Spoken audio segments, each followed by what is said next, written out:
मेरे मोहल्ले में एक बुड्ढा अपनी बेटी के साथ किराए पर रहता था। उसकी बेटी जवान और खूबसूरत थी। कोई रिश्ता लेकर जाता तो वे धक्के मारकर भगा देता। एक दिन मैं उस लड़की के घर पर गई तो उसने रोते हुए मुझे एक लिफाफा दिया और कहा कि कुछ दिन बाद मैं मर जाऊंगी, मेरी लाश का पोस्टमार्टम जरूर करवाना और ये डायरी मेरे बाप को दे देना। कुछ दिन वे लड़की मर गई। पोस्टमार्टम के बाद जो बात सामने आई उसे सुनकर मेरे रोंगटे खड़े हो जाएंगे, क्योंकि वे लड़की हमारे घर के सामने वाले मकान में एक बुढ़ा अपनी जवान बेटी के साथ एक किराए के मकान में रहता था। उसकी पत्नी की मृत्यु हो गई थी।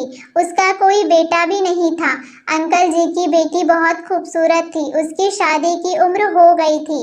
जो कोई भी उस लड़की का रिश्ता मांगने जाता तो अंकल जी उसे धक्का मारकर घर से निकाल देते और अपनी बेटी के बारे में बहुत ही चौकन्ना रहते। कभी भी उसने घर से दरवाजे को खोला नहीं छोड़ा था। मैं कभी कभार उस बाप बेटी को देखती तो मेरा दिल चाहता कि मैं जाकर उसकी बेटी से बातचीत करूं।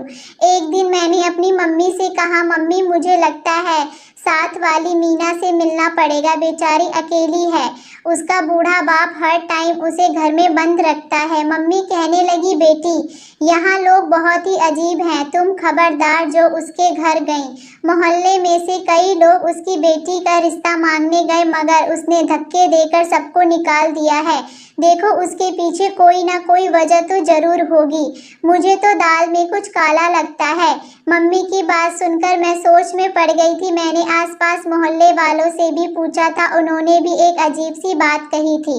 एक आंटी तो कहने लगी, मुझे लगता है ये बाप बेटी नहीं बल्कि कोई और है। ये आदमी अपनी बेटी से किसी को मिलने भी नहीं देता। मैं आंटी की बात सुनकर परेशान हो गई थी। अगर ये आदमी अपनी बेटी से किसी को मिलने नहीं देता तो क्या पता उसके पीछे कोई गहरी कहानी होगी या फिर कोई गहरा राज होगा। मेरी बात सुनकर आंटी हवा में हाथ लहराते हुए बोली, अरे बिटिया कोई बेचारी नहीं होती, बस आजकल जमाना ही खराब है। तुम भी उन लोगों से दूर रहो। अब मेरे दिमाग में शक पहले से ज्यादा बढ़ चुका था। मैं किसी सूरत भी उस मामले को यूं ही जाने नहीं देना चाहती थी। एक दिन जब मैं उसके घर के दरवाजे के आगे से जाने लगी तो मुझे अंदर से रोने की आवाज आई। रोने की आवाज सुनकर मैं दरवाजे के पास खड़ी हो गई। मैं कान लगाकर सुनने की कोशिश की तो एक लड़की की रोने की आवाज आ रही थी। दरवाजे पर गई तो दरवाजा खोला तो सामने ही अंकल जी खड़े थे। उनके चेहरे पर गुस्सा था। क्या बात है लड़की, मैंने कहा। अंकल जी माफ कीजिएगा लेकिन आपके घर से किसी के रोने की आवाज आ रही थी, इसीलिए मैं परेशान हो गई। मुझे लगा शायद मुझे मदद करनी चाहिए। अरे किसकी मदद बेटा, मुझे तुम्हारी मदद की कोई जरूरत नहीं है। तुम हमारे घर के मामले से दूर रहो तो अच्छा होगा। अंकल ने खरी खोटी सुनाकर दरवाजा मेरे मुंह पर बंद कर दिया। मैं परेशान सोचने लगी, कितना बदतमीज और खुदगर्ज है ये बुढ़ा। मैं घर जाकर ये बात अपनी माँ को बताऊंगी तो मम्मी मुझ पर गुस्सा करने लगेंगी और कहने लगेंगी, मैं आज तुम्हारे पापा को ये बात बताऊंगी कि तुम बिना वजह किसी की हमदर्दी जताने के लिए पड़ोस में पहुंच गई थी। मैं ये बात सुनकर चुप हो गई, लेकिन मैंने सोच लिया कि मैं उस लड़की से दोस्ती करके ही रहूंगी जो उस घर में अपने बाप के साथ अकेली रहती है। क्या पता उसकी जिंदगी में कोई अच्छाई ला सकूं। एक दिन मैं अपनी सहेली के घर गई जिसका घर उसी मोहल्ले के अंदर था। मैंने रागिनी से कहा कि हम छत पर चलते हैं, क्योंकि उस बुढ़े का घर रागिनी के घर के साथ जुड़ा हुआ था। उस घर का आंगन उसके छत से नजर आ रहा था। मैं ये देखकर खुश हो गई थी। रागिनी बोली कि उसमें खुश होने वाली कौन सी बात है। मैंने कहा, अब मैं उस लड़की से दोस्ती कर सकूंगी जो उस घर के अंदर रहती है। मैंने अपनी दोस्त को भी सारी समस्या बता दी और उसने कहा कि मुझे लगता है उस घर में जो लड़की रहती है उसे हमारी मदद की ज़रूरत है। मेरी बात सुनकर वे बोली, जानती हो तुम किसके बारे में बात कर रही हो। उसकी बात ने मुझे और ज़्यादा डरा दिया था। मैंने कहा, बस एक बुढ़ा बाप और उसकी बेटी रहती हैं। मेरी बात पर मेरी दोस्त कहने लगी, पागल लड़की, हो सकता है वे दोनों मियाँ बीवी हों, इसीलिए वे अपनी बीवी को किसी से मिलने नहीं देता। कहीं लोग उसे ये ना कह दें कि तुम्हारी बीवी तो बहुत कम उम्र की लड़की है जबकि तुम उसके बाप लगते हो, तुम्हारा पति ज्यादा उम्र का है। मैंने उससे कहा जो भी हो, मैंने उस लड़की को रोते हुए देखा है, हो सकता है उसे हमारी मदद की जरूरत हो। मेरी दोस्त ने कहा लेकिन अच्छा होगा अपने काम से काम रखो वरना हम बेवजह किसी मुसीबत में फंस जाएंगे। अभी मैं और रागिनी बातें कर ही रहे थे कि वे लड़की हमें आंगन में चलती हुई नजर आई। मैंने उसे देखा, रागिनी को इशारा किया तो वे आंगन में आ गई। अगर हम चाहें तो उससे बात कर सकते थे। रागिनी बोली तुम ही बात करो, मैं यहाँ से जा रही हूँ, उस बुढ़े से अपनी बेइज्जती नहीं करवा सकती। रागिनी के जाने के बाद मैंने उस लड़की को इशारा किया। मैंने उससे कहा कि मैं उससे दोस्ती करना चाहती हूँ। मेरी बात सुनकर उसके चेहरे पर एक छोटी सी मुस्कुराहट भरी सीढ़ियाँ चलती हुई छत की तरफ आने लगी। मैंने उसके आते ही उसे नमस्ते किया। फिर वे पूछने लगी कि तुम्हें मेरा ख्याल कैसे आया। मैंने कहा मैं तुम्हें अक्सर देखती रहती हूँ, मुझे लगता है कि तुम दुखी रहती हो, मुझे तुम्हारा बहुत एहसास होता है, क्या तुम मुझसे दोस्ती करोगी। वे बोली कि मुझे दोस्ती करके क्या तुम भी बर्बाद होना चाहती हो। उसकी इस बात से मुझे बहुत ही दुख हुआ। मैंने कहा तुमसे दोस्ती करके कोई बर्बाद क्यों होगा, तुम मुझे हर तरह की बात शेयर कर सकती हो, मैं तुम्हारी मदद करूंगी और वादा करती हूँ किसी गैर इंसान को तुम्हारा कोई राज नहीं बताऊंगी।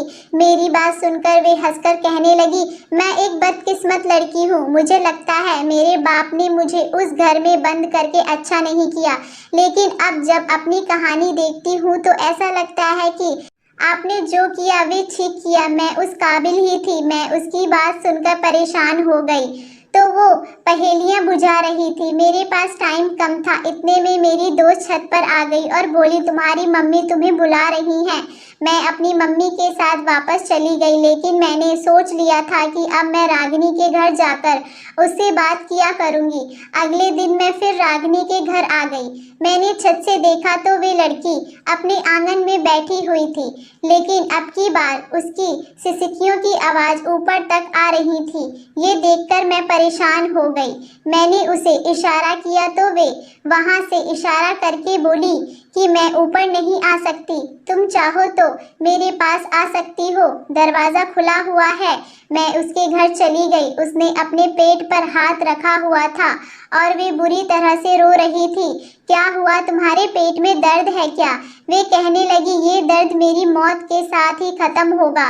उसके बाद सुनकर मेरी आंखों में भी आंसू आ गए। देखो दुनिया में हर दर्द का इलाज है, अगर तुम्हें कोई समस्या है तो तुम मुझे बता सकती हो, मैं तुम्हारी हर तरह से मदद करने को तैयार हूँ। तो वो कहने लगी तुम मेरे लिए प्रार्थना करो कि मालिक मुझे माफ कर दे, मेरा जुल्म बहुत बड़ा है और मेरे पापा बहुत अच्छे आदमी हैं, मुझे वहाँ का डर भी लगा रहता है। अगर ये बात मम्मी को पता चल गई तो वे मुझसे कितनी गुस्सा होंगी, लेकिन उस लड़की की शक्ल और उसकी दुखी भरी बातें आप भी सुनते तो आप भी यही करते। ये देखकर हैरान रह गई कि गरीब से देखने वाले उस बाप बेटी के पास काफी कुछ था। लड़की ने अपने कमरे में बहुत सारे कपड़े रखे हुए थे और वे महंगे कपड़े थे। वे कहने लगी ये कपड़े मैं कभी नहीं पहनती। मैंने भी नोट किया कि उसने खुद तो हर टाइप गंदे कपड़े पहने होते हैं, लेकिन उसके पास हर तरह के जोड़े थे जिन्हें देखकर लगता था कि वे लड़की बहुत ज्यादा अमीर है। मैंने कहा अगर तुम्हारे पास इतने अच्छे कपड़े हैं तो तुम उन्हें पहनती क्यों नहीं हो। मेरी बात सुनकर वे रोने लगी और बोली बस फिर कभी मैं अब तुम्हें बताऊंगी, उन कपड़ों को पहनकर मुझे खुद से डर लगता है, अगर तुम चाहती हो तो मुझसे ले लो, तुम पर बहुत अच्छे लगेंगे। उसकी बात सुनकर मैं चुप हो गई। मैं किसी सूरत में उसके वो कपड़े नहीं लेना चाहती थी, लेकिन उसने बहुत ज्यादा कहा तो मैंने एक सूट ले लिया। वे बोली कि तुम उसे ले जाओ और जब मैं मर जाऊं तो मेरे अर्थी पर जरूर आना। मालिक से डरो, तुम्हारी उम्र ही कितनी है और तुम मरने की बातें कर रही हो।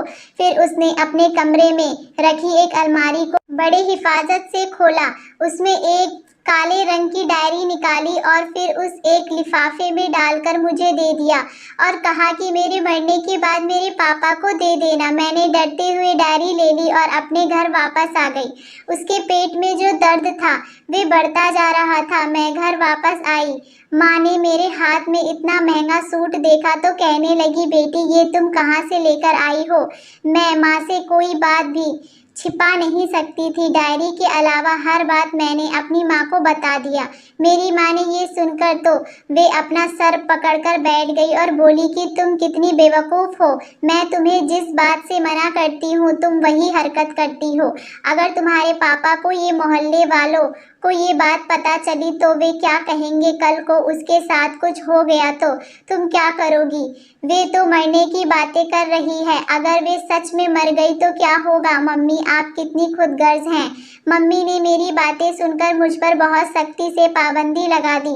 दोबारा उसके घर की तरफ जाने का सोच भी नहीं सकती थी। मैं पछता रही थी कि मैं अपनी माँ को खामखा उसकी बातें बता दी। फिर 2 दिन के बाद उस घर से मौत की खबर आई। पता चला कि लड़की जो अपने पापा के साथ अकेली रहती थी वे अब मालिक को प्यारी हो गई है। ये बात सुनकर हम सब हैरान हो गए थे। मोहल्ले वाले भी हैरान थे कि एक नौजवान लड़की अचानक बिना किसी वजह की मौत के मुंह में कैसे जा सकती है। सब लोगों को लगा कि ये बुढ़ा आदमी जरूर किसी न किसी तरह अपनी बेटी की मौत का जिम्मेदार है। उससे पूछताछ की। जानना चाहा कि सब लोग उसके घर में जमा हो गए। मेरे पापा भी उसके घर में चले गए। पापा ने उस बुढ़े आदमी से पूछा कि तुम अपनी बेटी का रिश्ता क्यों नहीं तय करते थे और उसके मरने की क्या वजह है? बुढ़ा रोने लगा और रो रो कर उसका बुरा हाल था। वे बस यही कह रहा था कि उसकी बेटी खुद किसी से शादी नहीं करना चाहती थी और लोगों को बार बार रिश्ता लाने पर मुझे उस पर गुस्सा आता था। उसकी मौत की वजह ये बुढ़ा नहीं था, बस बता रहा था। अब सब लोग उसे जबरदस्ती भी नहीं करना चाहते थे, इसीलिए पुलिस वालों को फोन कर दिया और ये बताया गया कि यहाँ पर एक मौत हुई है, लगता है आत्महत्या है। ये सुनकर बुढ़ा बहुत ज़्यादा तड़पने लगा और बोला कि मैं अपनी बेटी की लाश की बेइज्जती नहीं होने दूंगा। वे कुदरती मौत है। मैं उसके बारे में कुछ नहीं जानता। काफ़ी साल से वे परेशान थी। मुझे क्या पता कि उसकी परेशानी क्या थी। मैंने उससे बहुत बार पूछा, डॉक्टर के पास भी ले गया था। मैं आपको रिपोर्ट दिखाने के लिए भी तैयार हूँ, लेकिन मालिक के लिए मेरी बेटी को थाने और कचहरी वगैरह का हिस्सा मत बनाइए। पापा ने बुढ़े से कहा कि आपकी बेटी की लाश का पोस्टमार्टम रिपोर्ट होगा और उसकी जांच की जाएगी। उसकी मौत कैसे हुई है, कोई भी ऐसा काम नहीं होगा जिससे आपकी बेटी की लाश की बेइज्जती होगी। अगर आपको लगता है आप बेकसूर हैं तो हो सकता है कोई और उसकी मौत की वजह बना हो, लेकिन बिना जांच पड़ताल के अपनी बेटी को चिता पर लिटाने का मतलब ये है कि आप उसे इंसाफ नहीं दिला रहे हो। ये सबका हक है। सारे मोहल्ले वालों की बातें सुनने के बाद बुढ़ा सबके आगे हाथ जोड़ने लगा, लेकिन किसी ने भी उसकी बात पर यकीन नहीं किया क्योंकि सबको शक था कि ज़्यादा मिन्नत इसीलिए कर रहा है क्योंकि मौत में खुद का हाथ हो सकता है। आखिरकार पोस्टमार्टम रिपोर्ट के लिए लाश को थाने से अस्पताल पहुंचाया गया। पोस्टमार्टम रिपोर्ट के बीच मालिक जाने क्या हुआ। जब बुढ़ा घर आया तो वे बहुत तसल्ली में था और हैरान भी था। उसके आंसू अब सूख चुके थे, लेकिन किसी को ये नहीं पता था कि पोस्टमार्टम रिपोर्ट क्या आई है। पुलिस वाले ने बुढ़े को बेकसूर कहकर उसे छोड़ दिया था और मेरे पापा ने भी कहा कि बुढ़ा बेकसूर है, उसने अपनी बेटी को नहीं मारा था। लेकिन हम अंदर की कहानी जानना चाहते थे कि आखिर उस लड़की के साथ क्या हुआ था। मैंने ये सोचा कि बुढ़े से जाकर खुद पूछा जाए, लेकिन माँ ने सख्ती से मना कर रखा था तो मैं ये बात अपने मुंह पर नहीं लाई। मगर कुछ दिन के बाद मैंने सोचा कि वे डायरी जो मैंने उसे लड़की से ली थी उसने मुझे एक ही बात कही थी कि जब मैं मर जाऊं तो ये लिफाफा उसमें डायरी में है, उसे मेरे बुढ़े बाप को दे देना। सोचा क्यों ना जाकर उसे दे आऊं, ये उसकी अमानत है और मुझे खोलकर नहीं पढ़ना चाहिए बल्कि जाकर उसे बुढ़े को दे देना चाहिए। वही एक लिफाफा था। फिर मैंने ये फैसला किया कि मैं जाकर वे डायरी लौटा आऊंगी। मगर जैसे मैंने बुढ़े के घर के दरवाजे की तरफ देखा वहाँ पर एक बड़ा सा ताला लगा हुआ था। मैंने आसपास के लोगों से पूछा तो पता चला ये मकान बुड्ढे ने किराए पर लिया हुआ था और अब वे अपना सारा सामान लेकर वहां से चला गया है। उसने सड़क की दूसरी तरफ जो इलाका था वहां पर अपना एक बड़ा सा घर खरीदा है और अपना कारोबार शुरू कर दिया है। वे अपनी जिंदगी में आगे बढ़ चुका है। मुझे बड़ी हैरत हुई कि आखिर बेटी की मौत ने बुढ़े बाप को कैसे अमीर बना दिया था। वे बाप जो पहले मोहल्ले में किराए के मकान में रहता था और एक दुकान पर मजदूरी का काम करता था, अब ऐसी कौन सी लॉटरी उसके हाथ लग गई है कि वे बेटी की मौत के बाद अपना घर और अपना कारोबार शुरू कर बैठा है। मैंने सोचा कि वे डायरी खोलकर मैं खुद ही पढ़ लेती हूँ।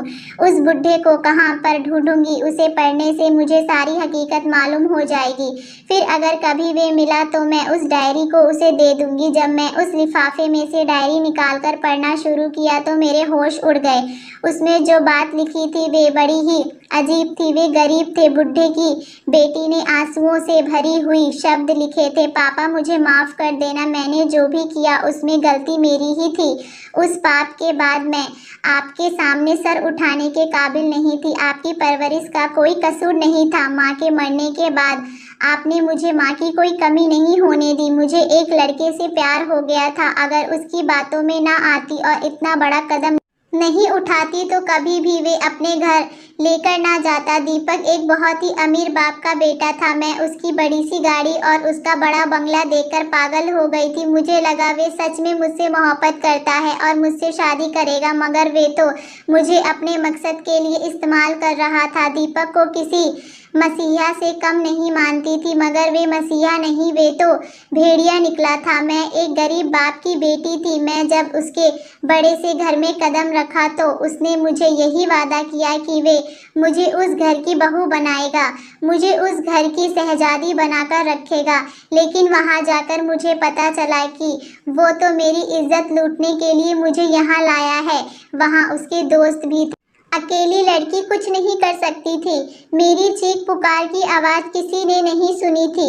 अब मेरे पास कुछ नहीं बचा था। जब दीपक अपने मकसद में कामयाब हो गया तो उसने मेरे सामने एक हीरे की चेन फेंक दी और कहा कि ये तुम्हारा गिफ्ट है। मैंने ये सुन रखा था कि हीरा निगलने से इंसान की मौत वाकई में हो जाती है। मैं अब मर जाना चाहती थी, मैं जिंदा नहीं रहना चाहती थी, इसीलिए मैं हीरे की चेन को निगल गई। मुझे समझ नहीं आया कि वे चेन कैसे मेरे हलक से नीचे उतर गई, मगर मेरी मौत वाकई में नहीं हुई। दीपक ने मुझे थोड़ी देर उस कमरे में रखा और फिर मुझे मेरे घर छोड़ दिया। वे पल मेरे आत्मा पर हमेशा के लिए बोझ बन गए थे। मैं खुद को कभी माफ नहीं कर सकूंगी। मैं पापा से छुपकर दीपक से मिलती थी और अब मैं मर जाना चाहती थी। मेरे पेट में बहुत दर्द रहता था। मैंने आज तक किसी डॉक्टर को ये हकीकत नहीं बताई। मेरे पेट से निकलने वाला खजाना मेरे बाप की गरीबी को मिटा सकता है। मैं जीते जी अब कोई हकीकत बताकर अपनी इज्जत तार तार नहीं करना चाहती थी। मुझ में इतनी हिम्मत नहीं थी। मेरे प्यारे बाप, अब तो मैं मर गई हूँ। मालिक के लिए मुझे माफ़ कर देना। आपकी प्यारी बेटी सीता। उस लड़की के गम को और दुख का अंदाज़ा मुझे हो चुका था। बाप बेटी की इज्जत पर आँच आने के लिए पूरी दुनिया से लड़ता है और वही बेटी अपने बाप की इज्जत चंद पलों के लिए और चंद मीठे बातों के आगे गवा दे तो उससे बदकिस्मत कौन होगा। मालिक के लिए जो लड़कियां मेरी ये कहानी सुन रही हैं तो उससे सबक हासिल करें।